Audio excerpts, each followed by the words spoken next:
It's June 11th, 2028. Welcome to the 2028 MLB Draft. Also in this video, we'll go over some minor leaguers, and then we'll jump ahead, get into the trade deadline, do a big team update, all that good stuff. So it's June 11th, and the Phillies are only 35-26.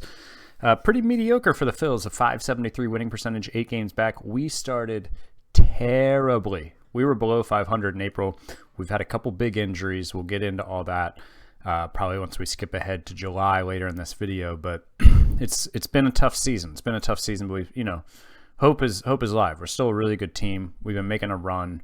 We were below 500 after our first 25 games, I think, and we're now 9 games over 500. So we've gone on a run. We've gotten hot, but the roster is not as strong due to some down years and some injuries. So to the draft, we are picking 33rd overall.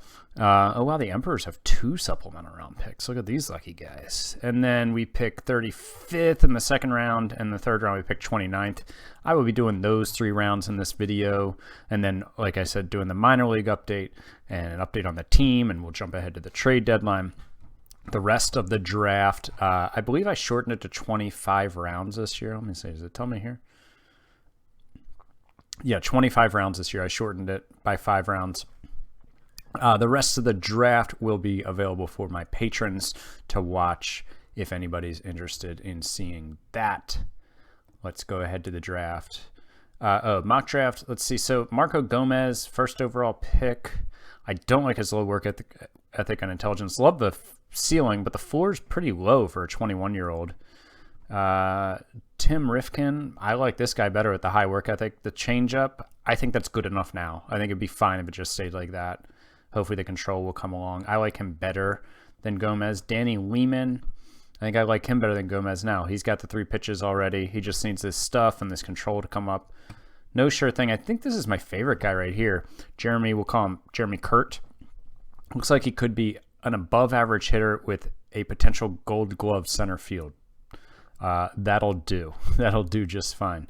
We are in the mock draft said to take Jeremy Harless, who looks like a glove first guy whose bat may not get him to the major leagues. So we'll see what happens. The Orioles predicted to take John Crew, a center fielder. I like that guy. I wouldn't mind if he fell to us. So let's see who goes the first few picks. Chicago, I would definitely be taking that center fielder first. So they take Lehman. All right. I think that's a better pick than the Gomez or whoever it was that was predicted to go to him. Arizona takes Tim Rifkin. Okay, so San Francisco took Jeremy Kurt. I think that's an excellent pick. Excellent pick. All right, let's jump ahead. All right, our scouting director recommends Javi Gomez, high school center fielder. Ooh, don't mind this ceiling. He's a corner outfielder. He's a left fielder with low intelligence. But, this is a really solid bat here if he develops. Let's see if we say we would like a pitcher. He recommends Josh Rouse, a high school starting pitcher. Again, yeah, the floor is going to be just so low on a high school starting pitcher. He wants well over slot, and this third pitch, I don't think it's going to come along. I don't know has anybody ever looked at that? I know it's kind of like a thing that we say, when this changeup is so undeveloped, it just never seems to develop. Has anybody ever looked at that? I feel like Sergeant Mushroom or somebody on the Reddit or somebody would at some point. If they have looked at it, it hasn't come across my radar, but I'd be interested so I could shout it out and also know for sure. This is a high-rated starter, one of the higher-rated starters. Again, don't love him. CJ Hilton. So I kind of like this guy's a college pitcher. He's 23 now. Once well below slot, which is fine. He's got good work ethic, low intelligence that does that cancel out? But he's got such a high floor already. This is the kind of guy who could help me extend a window maybe, right? He could be on my team probably in 2 years when maybe Nola's over the hill or a free agent or, he just gives me another option. Arms are so hard to develop, and to draft a guy who's already so developed is really appealing to me. CJ Hilton is definitely appealing to me. Kevin Melendez, same thing. Now, he doesn't have the low So let's compare these two guys. Let's compare Melendez. Was it Hilton? Was that the other guy? Yeah, okay. Let's compare their pitching ratings. So they're similar in that they're not fully developed. Melendez is a little better developed. So stuff goes to Melendez, movement is even, control goes to Melendez. Pitches, yeah, I think Melendez is actually the better pitch, and he's also younger by like 9 months. Now, what's his bonus demand? 400,000. Yeah, I kind of like him. I mean, his stamina is only 40. If that slips, that's a bit of a problem. But let's check the rest of these guys. Josh Rouse, again, another. Yeah, that's the high school guy who wants well over slot. This is another high school guy who wants 7.5 million. No, thank you. Let's see. We got this guy.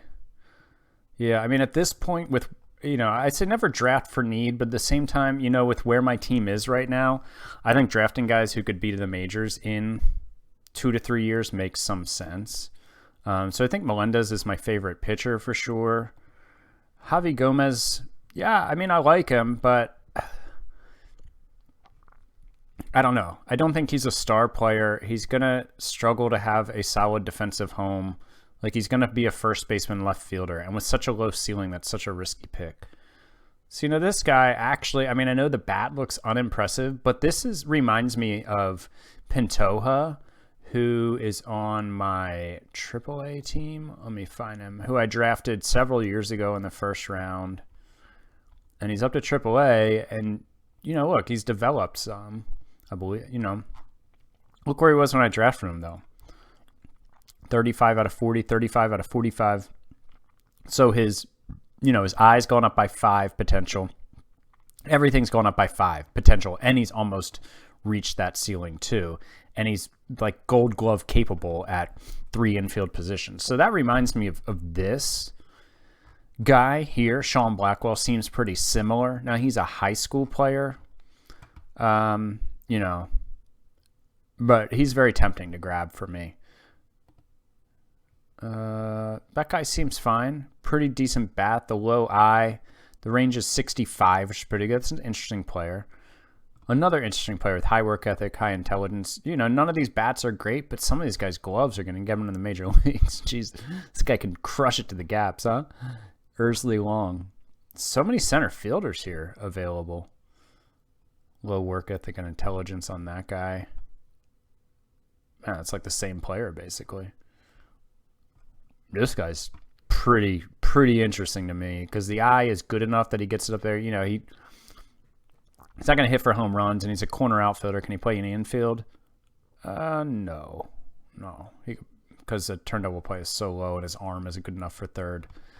Yeah, man, I like that pitcher the best. This is an interesting high school bat. Again, just such a low floor, though. Yeah, I like Kevin Melendez the best. I think this is a fully developed player who I'll probably put him straight in high A. And I think he could be on my team by 2030 or 2031. Let's do it. Only wants $4 million. Okay, so we're going to draft him. All right, who do we got next? Chris Clark, a high school starting pitcher is recommended. He's a reliever. So automatically I'm already skeptical of him. CJ Hilton, this was the guy we looked at. Yeah, he's still there. Okay, well that's interesting to me. Are any of those center fielders still there? I think we looked at a couple of these guys. This guy's got good work ethic, good intelligence, 65 range. I wish it was a 70. I really, really do.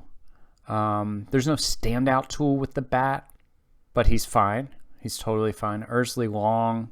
Oh yeah, this guy with the gap power. His 70 range looks pretty appealing. This guy's a void K's. Yeah, this was a guy I looked at last time. He's only 17. I really kind of like that guy, Clancy Reynolds. And this guy's also interesting, but just not a good fielder. I think I'm going to take that next college arm, CJ Hilton. I mean, it gives me 2 guys who could potentially come up and be members of my major league pitching staff within like 2 years. You know, I don't think there's any one way to do the pitcher thing. Well, this guy's 6'7", 230. You know, it's very hard to develop pitching. Very hard. It almost makes more sense to trade for pitchers when they're almost fully developed, or trade for guys who are already at the major league level. You know, I think that's a viable strategy. And I think if you've watched my OSIM and this sim, that I do a great deal of that. But I think it also makes some sense sometimes to try to stockpile some arms to buy more lottery tickets, right? Especially when they look so impressive already. I think it's worth the risk. So, you know, I would never say like, oh, well, arms are impossible to develop, so just worry about trading for where pitching prospects in AAA, or trade for guys who are already in major league rotations and proven they've done it. I think that's a great strategy, but I don't think that means you don't want to try to develop any pitching. So let's go ahead and go with CJ Hilton and see who we can draft here in the 3rd round. Recommending Dusty Tomlinson, who's one of the guys we looked at. Yeah, we looked at him. I mean, he's got an intriguing bat for a 3rd round pick for a high school pitcher. I mean, high school hitter. And there's still this guy, Clancy Robinson. So let's compare these two dudes, Tomlinson and Reynolds. Batting. So contact is even. Gap, which we don't care about too much really at all, Reynolds by a hair. Home run power is Tomlinson by a lot. Eye potential is Reynolds only by 10, but this 30 is just almost disqualifying. Void K's is Reynolds by a little bit. That's a tough decision because it's not like this eye potential is like 60. It's still only a 40. And this guy could become a 40 and he could become a 30 within a year, you know. Defense, what are we looking at for range? A 55 here, a 40. Yeah, you know, I think I'm going to go with Reynolds. I think he's a safer pick with the better range and the better eye potential. I think Clancy Reynolds is the safer play. What's he want? 500,000. That's fine. Even though Dusty Tomlinson is 6'7", 200. Man, it's kind of a fun player. But nah, I'm gonna go with Clancy Reynolds. Maybe I'll take Tomlinson in the 4th round. I don't think he'll still be there. All right, cool. So that's the first 3 picks. I'm gonna do the rest of the draft in a different video. But let's jump into our minor league system and take a look at some of the prospects that we have. All right, so let's look at the prospects. These are the ones that I promote and demote. Start with the pitchers here. John Bragg. This was my 5th round pick in 2027, and he hasn't started his season yet. It was pretty bad in rookie ball as just an 18-year-old, though. Andy Bourne, who was my 5th round pick in 2026 from Baltimore, Maryland. He is pitching pretty well in high A. He's 3.88 ERA, 4.23 FIP, decent strikeout to walk ratio. Good job, Andy. I don't have any guys in regular A, huh?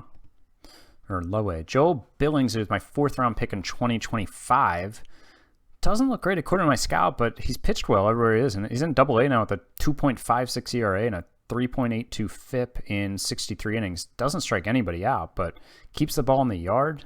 Soft contact. Get it, man. I just totally lost my place. Was Billings? Yeah, Billings is who I was on. Okay. Ethan Doss is in Double A. He is my 6th round pick from 2025, a 2-way player who is crushing it with the bat. He spent 2 straight seasons in high A and didn't do anything. I promoted him just because of age, and he's got a 166 WRC plus. Pitching, he struggled, but he's hardly pitched. Only pitched 12 innings, but an ERA of about 6.5. Jake Hardy was the guy we traded for from the Dodgers. Who did I trade for him? Oh, Zach Littell when I unloaded him. And Hardy is pitching fine. Nothing great. My scout, I think, is not as... Yeah, my scout's really come down on him since we traded for him. But he's got, you know, he's got a 3.23 ERA and a 3.79 FIP. That's fine in 39 innings. Jaden Agassi is in AAA, 17th round pick in 2023. He's a 2-way player, primarily now being just used as a pitcher, and he's pitching well for the 2nd year in a row in AAA. He's in the rotation. He's got a 3.38 ERA, 1.1 WAR, pretty solid. Dylan Castaneda is finally back from injury, of course. He's the one who tore his flexor tendon in September 2025, missed all 2026, and then like 2 weeks after he came back, he tore his flexor tendon again. So he's back, and he's in AAA, and he's thrown 13 innings with a 3.38 ERA, 4.41 FIP. Former top, how high did he get? Number 17 prospect in baseball, number 18 prospect in baseball, but he's just not the same player anymore since the injuries. The control never developed. The stuff and movement is fine. The velocity is still okay. But you can see, he was potentially a 60 stuff, 70 overall starting pitcher, and now he's a 60 stuff, 50 overall reliever. So unfortunately, it looks like the arm injuries really cost him, but he's only 26. Maybe he could be a decent bullpen arm. Hector Davila, again, he's 28 now. He's kind of like, there's no reason I haven't DFA'd him. I probably should. Probably should have last offseason, honestly, so I don't have to pay him this year. But I thought I'd be able to find a taker for him because of his former top 100 prospect status, but he had a big elbow injury and just his control tanked, and he's never bounced back. I probably don't really need to be controlling his promotions and demotions anymore. Alex Green, also in AAA, two-way player who has a 118 WRC plus and a 2.17 ERA in 37 innings. He was my 6th round pick in 2024. He's looking like he could be a dude for us at some point. His control is a little concerning, just 35, but that curveball is nasty. All right, so then we got Lucas Kelly, also in AAA, 7th round pick from 2022. Good work ethic, good intelligence, two-way player. And he's been fine with a 4.03 ERA in the rotation in AAA. And Josh Ward has unfortunately been battling injuries this year. He was the guy that I traded Casey Salk for in the offseason, and he's out. He went out with an elbow inflammation and missed 3 weeks in April, and then came back. And at the end of May, went out with an elbow strain. His return date is unknown. He's pitched fine. He's been there. Carson Diaz, Gray are all in the majors. We'll get to them when we look at the major league team. Batters, we have a lot more batters. Jeez, I need to cut some of these down. Dusty, none of the rookie ball guys have started yet, so let's just skip over them. Cesar Prado, 4th round pick from 2026, has been okay. Mike Winter was my 4th round pick from 2025 and is hitting the ball well in high A. We've got Steve Childrey, who's my 1st round pick from 2026, and he's been league average so far. I'm kind of happy with this pick so far as a high school baddie's coming along. Let's see. Falgoust is not doing much. Elijah James Fuller is interesting because he was just a 16th round pick, and now he's an A-ball crushing it. Might have to promote him to high A here. None of these guys are doing too much yet this year when I checked in on him. Matthew Champion is having a nice season. Oh, he's really cooled off. Wow, over the last couple of weeks. It's amazing what a cold streak can do for you this early in the season. 2nd round pick in 2024, still just 22. Hopefully he gets hot again. Ethan Doss we covered. He's having a really nice season. Jaden Richardson, really good fielder with the 70 range. We got him from Arizona in trade, and he's got a 113 WRC plus so far in AA. That's encouraging. Danny San Miguel, our top prospect, number 14 prospect in baseball, was off to a great start in AA as just a 21-year-old. Then he's tore his ankle ligaments. He's out for another 8 weeks, so he's going to be back like mid-August, which that sucks. He's going to miss most of the rest of the season. Antonio Anderson, we drafted in the 2nd round of 2023. He's getting his first full year taste of AAA, and he's got a 109 WRC plus. Enrique Bradfield is out with a strained oblique, but was above league average with a 108 WRC plus before going out. Espino, who was a top 100 prospect, fractured his shoulder blade on June 2nd, is out for another 3 weeks. He was not off to a great start. Caleb Ford, I promoted to AAA after he got off to a really good start, 109 plate appearances, a 152 WRC plus. Very slow start for him in AAA. Again, he's number 39 prospect in baseball. I'd really, his outfield range isn't great. He's not an outfielder long term for me, at least not as a starter, because he's got that 75 infield range. So that's where he'll be playing, and that's where a lot of his value is. Alex Green, I believe we already covered, right? Yeah. Let's see. Jackson McKenzie was a 6th-round pick from 2023 who mashed in AAA last year but is struggling this year. And then we've got one of my favorites, Marco Pantoja, my 1st-round pick from 2025. Look at this glove. It hasn't hit yet at the AAA level, 88 WRC plus. But, man, you don't need to hit too well when you can win gold gloves. He'll be up at some point. And then Shumei Shinoda, who we got in a minor league trade with the Nats. He's hitting the ball well after an early season injury, 129 WRC plus. So, yeah, so that's the system. We are ranked 6th. And I think all these guys were covered, yeah, other than the rookie ball guys, obviously. And, Nicholas Perez is in the majors now. He's a back top 200 prospect, and he was doing well in AAA. He can play anywhere in the infield, that 70 range. So those are the prospects. Good. We're on June 11th. Going to hop ahead to the trade deadline now, and also give you an update on the team as it stands once we hop ahead to July. Okay, so we're now at the All-Star break, which since I did expansion is now in June. It's June 26th.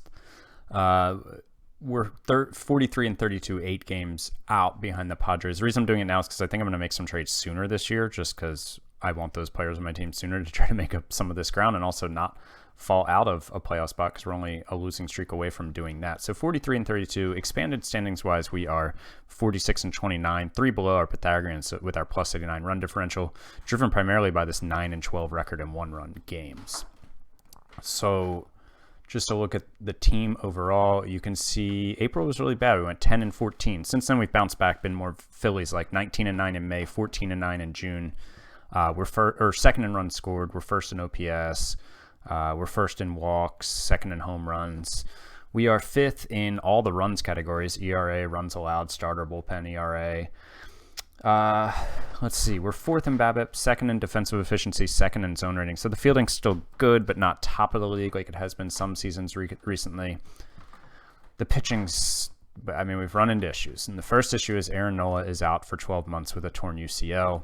He's been out since May 19th.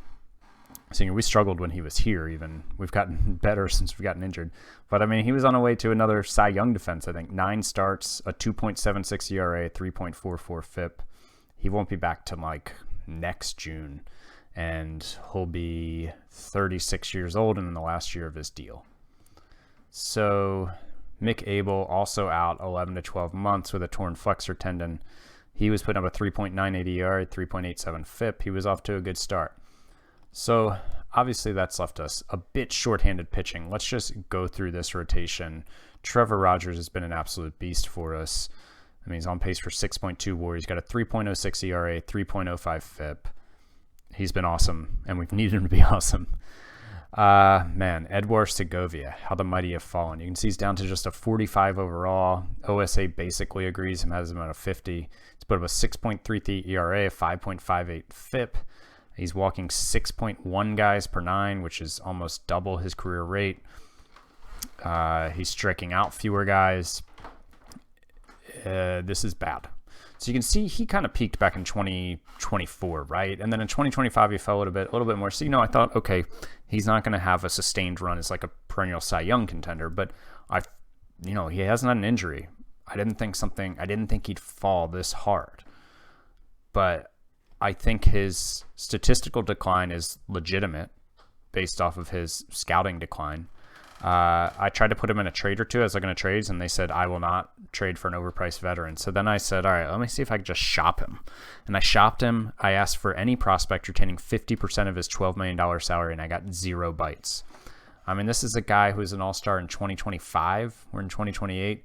I mean, just last year, he put up 3.3 WAR with a 3.63 ERA. Yeah, it sucks, but I think he's kind of toast as a starter. I don't know if he's bouncing back. So then we've got Will Karsten in the rotation, our first round pick from 2024. He's been fine. His FIP his ERA has been 4% better than league average at 4.20. FIP 15% worse than league average, but for a guy who we're projecting to be our number 5 starter in his first full year as a starter with us, he's been fine. Jason Diaz has hopped in the rotation. This is our 4th-round pick from 2023, and he's been good so far. 53 innings, 3.86 ERA, a 4.20 FIP. A little susceptible to the long ball, but he's been good. Kyle Mott has also moved into the rotation. He's got a 4.37 ERA in 55 and 2/3 innings. He's been fine. Completely league average ERA. The FIP is actually 11% above league average, or better than league average, I should say. So in the bullpen, this is not the setup I've been going with. I was just messing around with stuff. Fairbanks has jumped into the closer role. I mean, Drew Gray, our two-way player, he's only gotten 12 plate appearances, but he's been good as a pitcher. The bullpen's been pretty solid. Carter Daniels, this is a guy, I mean, his movement worries me, but that stuff with those pitches, I kind of want to give him a run as a starter because his stuff doesn't even drop off that much as a starter. It goes from an 80 to a 70. I might give him a run as a starter here and move Mott back to the bullpen in like in a stopper role or something like that. So yeah, I mean, Fox and Hearn have been good. Fairbanks and Carraway have been good. Sunloff and Reinhardt are up because of the injuries. The bullpen's been pretty good, but we obviously need some starting pitching help if we're going to be a serious World Series contender. Lineup side of things, Soto with a 176 WRC plus through 69 games. Nice. Mike Anthony Valdez is the breakout here. He's playing part-time. He's on pace for 313 plate appearances. He has 145 so far. He's got a 152 WRC plus. I'm finding more and more ways to play him, but it's hard because he's like behind Randolph and Culbertson and Manny. I mean, his defensive profile really limits him. I mean, I'm playing him at second base a decent amount too. Culbertson has been great again. Machado and Harper still doing the thing. I mean, they both almost are already to 20 home runs, 19 for Manny, 18 for Bryce. I don't know that either of them are winning MVP. Manny's on pace for 5.4 WAR, but they're both 35 and just killing it still. Rock Riggio, very solid as our backup outfielder with a 119 WRC plus. Cornelius Randolph, power down a little bit so far this year, but he's been good. Nicholas Perez, I called up to make my utility infielder because he was just killing it at AAA again. And he's hitting so far only 32 plate appearances, but he's hitting that 70 infield range. Doesn't hurt. Adame's doing his thing. Really good in the field. About league average with the bat. Drew Romo missed 6 weeks with a back issue, but he's back and doing fine.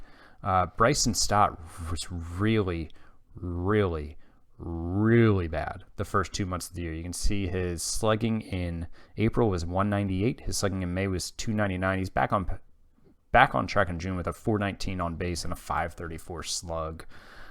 So he's been really good. Can't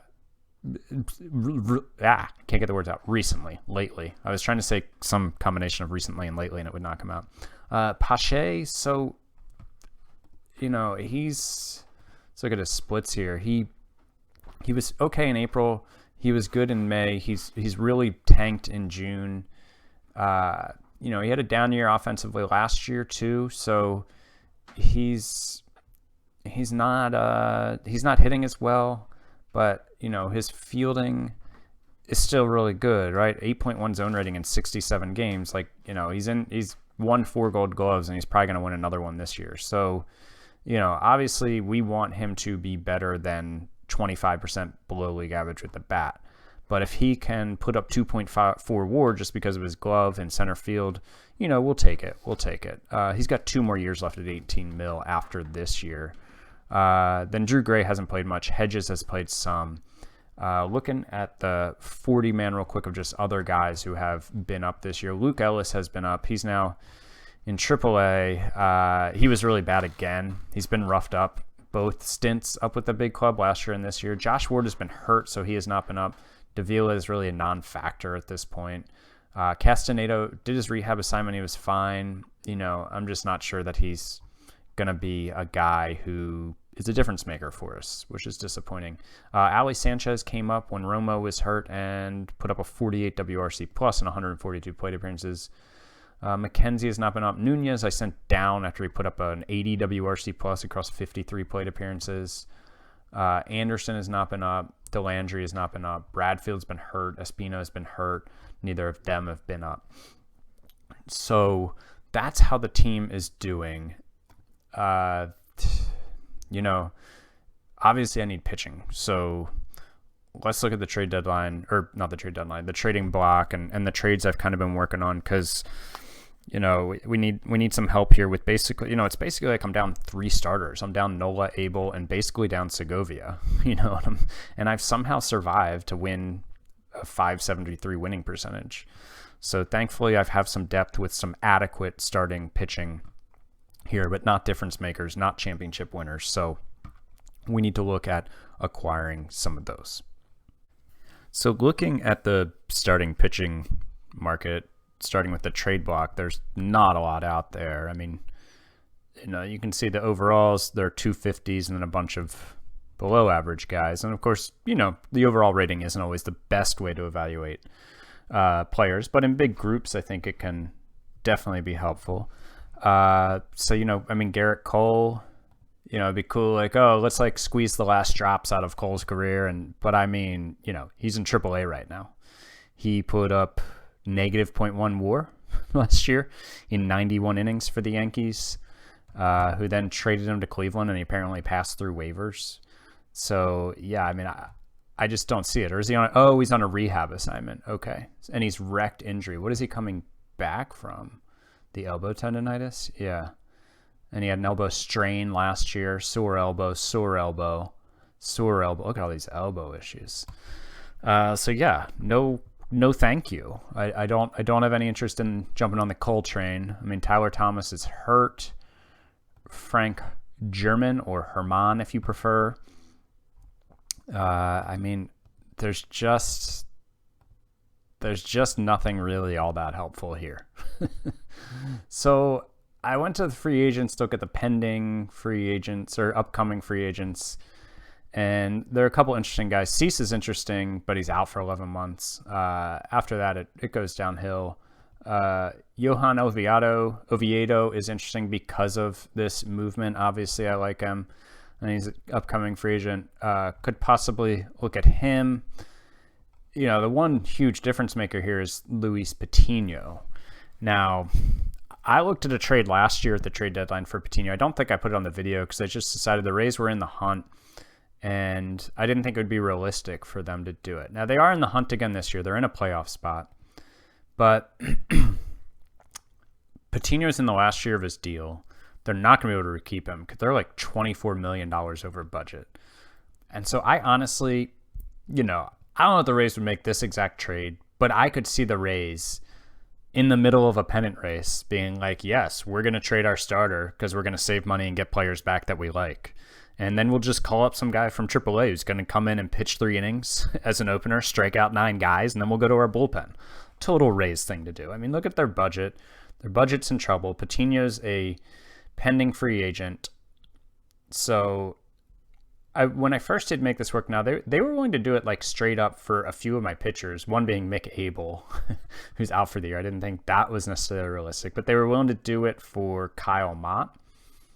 And, I can see that because they're getting a cheap pitcher back with multiple years of team control left. That would be a very Rays thing. They were willing to do it for Carter Daniels. Again, I know that's not a guy I'm going to part with. I really want to give him a run in my rotation, even if this movement is a little concerning in Citizen Bank. But so I ended up finding some prospects they were interested in. The first guy is Channing Austin. My 11th round pick from 2023 is 26. He's a two-way player, but not much of a pitcher. And he hasn't pitched much the last couple of years, but obviously a really good hitter. I mean, it looks like he doesn't play full time, I guess, because he's been pitching some too. And I don't know, I guess I have a deep farm system, but he's playing nearly every day this year in AAA, and he's put up a 148 WRC plus. And I mean, you can see his career batting line. I mean, he's been good at every stop since A-ball in 2026. I mean, I think this is a player who'd be on the Rays roster immediately and probably be a contributor, and he'd be costing them the league minimum. So that's one of the headliners, I guess. Actually, I mean, all of these guys are decent, but not all of them are major league ready. Joel Billingsley is in Double-A and pitching well. Doesn't look great from a scout perspective. OSA likes him a little bit more, and maybe the Rays even like him more than OSA. So maybe the Rays are on the high end on him, and my scout's on the low end, and he looks a bit better. I mean, he's pitched well every stop. I mean, in rookie ball in 26, he put up a 4.26 ERA. This year, he's in Double-A, putting up a 3.21. He's a 4th round pick from 2025. I don't think he's really had any major injuries, has he? Oh, he had shoulder. He's had a couple shoulder injuries in 2027. So that's Billingsley. Then Lorenzo Carrier is a pitcher who, for some reason, my GM still has in, or my assistant GM still has in rookie ball, but he's 25, so obviously he's pitching really well in rookie ball. 2 WAR, 2.3 R WAR. He was apparently a two-way player at one point. But he's got 3 really good pitches. OSA likes him a bit more than my scout. So again, this might be another case where OSA, is the middle ground. My scout's the low, and the Rays like him more. I certainly think this is a guy who, if you squint hard enough, these 3 pitches are the key here, right? They're all plus pitches, borderline elite, and he's got average stuff. I think he could certainly be pitching in at least Double-A right now. I don't think that's a stretch. And if he pitches well there, who knows what could happen? I mean, if he's in Double-A, OSA still has well below average, but I think he could pitch fine in Double-A right now, primarily because of these 3 pitches. So that's Lorenzo Carrier, and then Joel Rossetti, excuse me, he's a guy who I think will also hop right onto the Rays roster. He's in Double-A for me, 4th-round pick from 2024. Excellent avoid Ks with a poor eye, but he's been kind of stalled out at Double-A for me. But he's hitting well this year, and I think the Rays see another major league player here. I think they could stick Rossetti and Austin at the corners, or maybe Austin in the outfield, and then do their thing with pitching. Their number 1 prospect is an 80 overall pitcher. He's only an A-ball, but the computer will call guys up from A-ball like it's nobody's business, or Double-A. They've got this reliever they can pull up. Let's see who their most ready pitching prospects are. They might also go out and make a trade for a pitcher. They might say, we're going to save this money here and go out and get a pitcher. So they have this guy who is currently in their bullpen. Oh, looks like they just called him up. Man, he's out, hurt. Never mind. Okay. Roger Leo Gutierrez. this guy could start for them. So yeah, they could do a bunch of things here, but basically, I don't know. I don't feel bad making this trade because I could see the Rays maybe not doing it for this exact package, right? But doing it for a package of similarly skilled players. I think they probably want maybe this reversed, where the 2 guys who are major league ready are pitchers and the 2 guys who are more flyers and might work out guys as hitters. But I think the overall quality of the package is realistic for something the Rays would possibly do. They traded their ace after they went to the World Series. I know that was the offseason. They weren't in the middle of a pennant race, but still. So I don't know. I'm thinking I might do this trade and not feel bad about it, that it's unrealistic. Not 100% realistic, but not crazy. So let's go, and I'll show you if I can find the Phillies. There we are. The alphabet is hard sometimes. So that would bump everybody down. So, I think basically what I'm saying is that would bump Segovia to the pen. I try to hide him in the pen in middle relief, avoid high leverage, and we'd have Rogers and Patino up here. And then we still got Carson, Diaz, and Mott. And I like I said, I'd like to move Daniels in, move Mott out back to the bullpen, and give Daniels a try as a starter because he's just got such electric stuff and some great pitches. And Sunlaw or Reinhart would go down. I'd love to send both these guys down and have them kind of as backups, in case somebody gets hurt, or in case I decide I need to ditch Segovia or send Segovia to the minors. So I'd like to bring in a reliever too, and there's one I'm really interested in on the trade block. Here he is, Camilo Doval, a pitcher for the Astros. I think he's with them in real life, maybe. His name is familiar. So you can see he's got excellent stuff, excellent movement, 2 amazing pitches. His control isn't great. He's walked 7 guys per 9. His FIP and ERA around 5.5. Negative producer of WAR this year. Negative producer of WAR the last 3 years. I don't know. I think maybe this guy needs a change of scenery, man, because my scout thinks the world of him. OSA isn't as high on him, but he's a ground baller. He throws 101. He's cheap. He's under club control for next year. I think and he's got a 40 stamina. Like, I think I'm going to try to bring this guy in who's produced negative WAR the last 3 years, and in one of the best bullpens in baseball, try to make him my stopper and see what happens. And if it doesn't work out, oh well. But I think I could have a potentially elite reliever. So for him, I don't think they really wanted much of anything. That's right. Okay, so Tucker Bougie is, I mean, he's not a nothing prospect. I mean, looks like an okay hitter, but actually looks like a better pitcher possibly, with some good pitches, some average tools here, good stamina. I mean, I can see a major league starting pitcher here and a guy who could possibly play on the other side of the ball and, for lack of a better term, and be like a corner infielder for you. He's hitting the ball really well in high A. He pitched really well in A ball last year. He hasn't pitched as much this year. Oh, because he's got a torn rotator cuff. I see. So he's back in 4 months. So yeah, that's why I was willing to deal him, because basically, like, yeah, I think this guy is not worth giving up a negative WAR reliever for. I want to give up a worse prospect who I don't see a major league player in, but this guy's hurt, so they're taking on some risk there. Also throwing in Mac Horvath, who is my 16th round pick from 2023.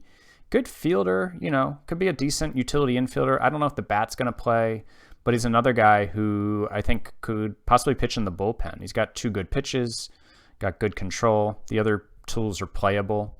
So I think Mac Horvath is a decent player, and I convinced him to throw in Dave Bykowski, who is their 2nd round pick in 2027, and he's out with a torn labrum. So he's out for another 6 weeks. He's a potential bullpen arm in the future if he comes back okay from this injury. I'm sure that's probably his first injury, as he had a finger blister already too. So yeah, I think these are the 2 trades I'm going to make. So I think I'll put Doval in the stopper role, move Daniels to the rotation, move Mott to the bullpen, move Segovia to the bullpen, and bring in Patino, and then send down Caraway and Sunloff. And I'm sorry, not Caraway, Sunloff and Reinhardt. And then, yeah, kind of see where it goes from there, and hide Segovia, because, man, that's such a bummer. He was one of my favorite players because he just kind of ascended from our player development program to be a really good player. So I think I'll make those trades and probably sim ahead. I don't know, probably come back on August 1st, let you know any other trades I made and show you how the team's doing. I think that's probably what I'll do, but who knows? I'm going to go ahead and make those deals now, though, and then we'll see where the team is. All right, so the trade deadline is passed. We're at August 3rd, 2028. You can see we are just tied for the last playoff spot, man. Like, it's tight. We're not the dominant team we have been in previous years. We've gone 3-7 in our last 10. July was not terrible to us, but we ended it quite cold, including getting swept by the Padres, so that's not fun. We made the Patino trade. He's here. He's made 7 starts. He's been really good. 2.81 ERA, a 3.49 FIP. It was the trade that I showed you guys. And then we also brought in Doval from the Diamondbacks in that same trade I showed you, and he's been really good too. He's pitched 17 in the 3rd innings, 12 games, put up a 1.56 ERA, 2.70 FIP. His strikeout to walk ratio or percentage is 20% after being 1.8 in Arizona. So here he is. And we also did bring back Zach Pop, friend of the club, who had signed with Colorado in the offseason. And we traded this fellow, Devin Abrajan, a 25-year-old who was in A-ball for me and pitching well, put up a 2.98 ERA, 2.79 FIP. He had been a 21st round pick in 2025. So Pop is here just for the rest of the year, and then he's a free agent. And then I did trade for Corbin Burns, who settled down. This is not your grandfather's Corbin Burns. He is 33. Has he had many injuries? Not like huge. No, he's been fairly healthy. But he just hasn't been good in a while. Really, since he was good in 2021, 2022 is decent, and then he's really just been mediocre since then, and not even a full-time starter since 2023. But he was one of the better starters out there, and he was pitching not that great for Kansas City. But I figured, again, it's a guy who has some really good pitches. It's kind of like Doval with not as much potential. Has some really good pitches, has some great glasses, and basically I just wanted another option at starting pitching and at starting pitcher. And I figured maybe with my coaching staff in front of my defense, we could find lightning in a bottle here for a couple months. Now, if he goes out and has 3 or 4 disaster starts, I'll probably DFA him, to be honest. But I want to give him a shot just because I had so much youth in my rotation. It was crazy. So bumped from the rotation is Will Karsten, our first-round pick from 2024. He was fine. He'd put up a 4.39 FIP, a 4.39 ERA, a 5.05 FIP. He was fine, and I think he's part of my rotation in the future, but just with the injuries, we can't really we needed more depth in our bullpen, and the other 2 guys, Diaz and Daniels, had just been out pitching him. So to the minors went, I believe, let's go ahead. So Segovia, I optioned Segovia to the minors, which is just something. He's only my number 4 starter down there, man. So Kyle Mott is down. Reinhardt and Sunloff are down to Josh Ward, Luke Ellis. I have a lot of depth here if there's an injury of guys who can come up and fill in. I think Mott will definitely be a guy I call up when rosters expand. His ERA was really bad at 5.37, but his FIP was 3.63. He was pitching pretty well. He was really good for us the year before out of the bullpen. Just really like a depth thing here of giving Corbin Burns a run. And it's good to have that extra depth in case I have an injury. A guy I'm totally comfortable calling back up. And Reinhardt and Sunloff, it's the same thing. I'm totally comfortable calling them back up. So we did, we went 18-11 in July. We're 1-1 in August. So even though we are 3-7 in our past 10, we were on a good run.